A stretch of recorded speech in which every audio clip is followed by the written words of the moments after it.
있습니다. 자, 12시 기준 사전 투표율 공개가 됐습니다. 모두 6.6%고요. 290만 3,033명이 투표에 참여했습니다. 네. 자, 그러면 자, 시간대별로 볼까요? 거의 상당히 가파른 상승 곡선을 보이고 있습니다. 사전 투표의 편리한 점을 체득하는 게 굉장히 많다는 건 이미 상식인 거고 네. 그걸 감안해도 이렇게 높은 투표율은 평가 욕망, 물가에 대한 고통 이런 것들이 다 버무려진 숫자라고 봅니다. 네.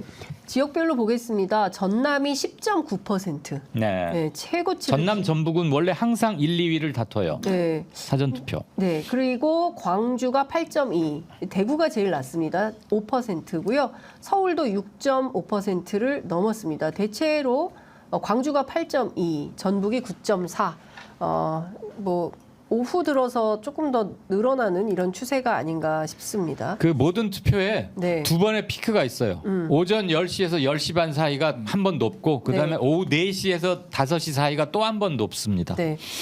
알겠습니다. 자, 4년 전 용산에서도 앞서 이제 말씀 주신 대로 팽팽했죠. 1,000표 미만이죠. 700몇 표, 800몇 표인가요? 차이로 예. 당락이 갈렸는데요. 이 지역 어떤지 좀 보겠습니다. 매일경제 MBN이 넥스트 리서치에 의뢰해서 지난 4월 2일부터 3일 용산의 유권자 504명 대상으로 한 조사입니다. 더불어민주당의 강태웅 후보가 45, 국민의힘의 권영세 후보가 46, 여기도 딱 붙어 있습니다. 어떻게 될까요?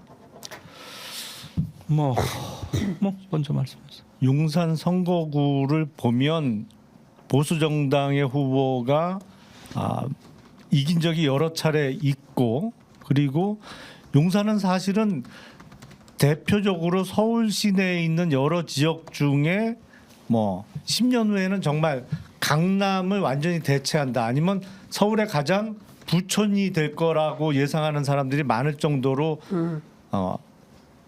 뭐 하여튼 아파트가 들어서면 강북 지역에서는 가장 비싼 아파트가 될 정도로 그렇게 지역이 점점점 바뀌고 있는 지역이라 네. 보수 정당의 후보가 당연히 유리해야 되는 지역인 거는 틀림없는데 이렇게 여론조사가 붙어 나오다 보니까 네. 선거 결과는 지켜봐야죠. 근데 권영세 후보 같은 경우에 워낙 중량감이 있잖아요. 네. 다선 의원에다가 얼마 전까지만 해도 통일부 장관도 하셨고, 그리고 이미지가 사실은 윤석열 대통령과 상당히 가까움에도 불구하고 친윤 이미지는 별로 그렇게 없어요. 그래서 국힘의 후보로서는 거의 최적의 조건을 갖고 네. 있음에도 불구하고 이렇게 고전하고 있는 것은 뭐 서울 전체 판세가 만만치 않은 거죠. 예.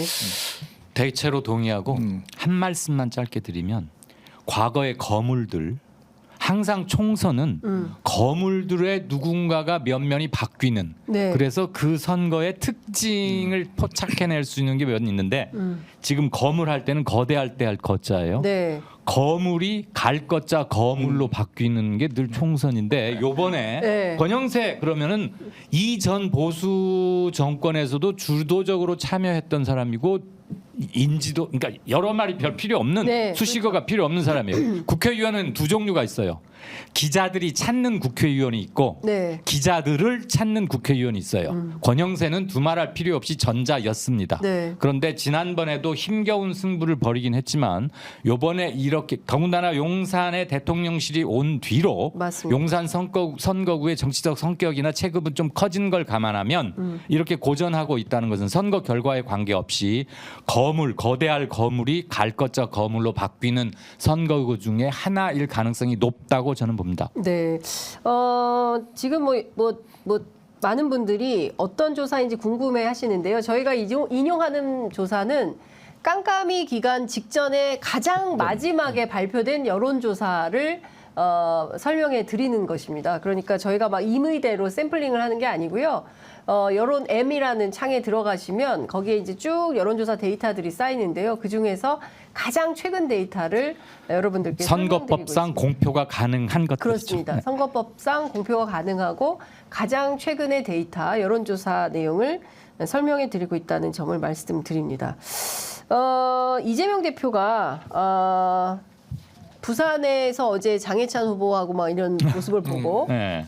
그다음에 대구를 좋다. 거쳐서 오늘은 충청 지역으로 갑니다. 대전에서 사전 투표하고 그다음에 충남의 공주, 뭐 부여, 청양 뭐 이런 데를 거쳐서 천안에서 오늘 이제 마무리 유세를 하는 전략인데요.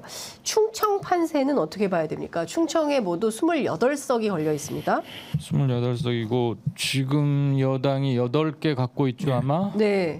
그중에 저는 여당이 한두 개를 더 잃을 가능성이 상당히 높다. 충청에서. 최소한 한두 개는. 충청에서도 야당이 조금 더 지난번보다 지난번이 네. 우리한테 무슨 당연한 선거 결과처럼 여든 야든 받아보고 있는데 그러면 안 돼요. 그렇죠. 지난번 자체는 굉장히 원사이드한 거여서 네. 지난번보다 여당이 더 잃는다 또는 야당이 몇 개라도 더 가져온다면 이 모든 것 자체가 다 사건에 가까운 네. 건데 충청 역시 충청이고 낙동강이고 금강이고 한강벨트 구간의 기본적인 것은 네. 평가 욕망입니다. 평가 욕망. 평가 욕망에다가 그 네. 평가에는 정치적 평가 플러스 사회경제적 물가 고금리에서 오는 생활고 이런 것들이 합쳐지고 네. 중산층이 많이 몰락해버리셨기 때문에 체감 생활고 고통이 더 커요.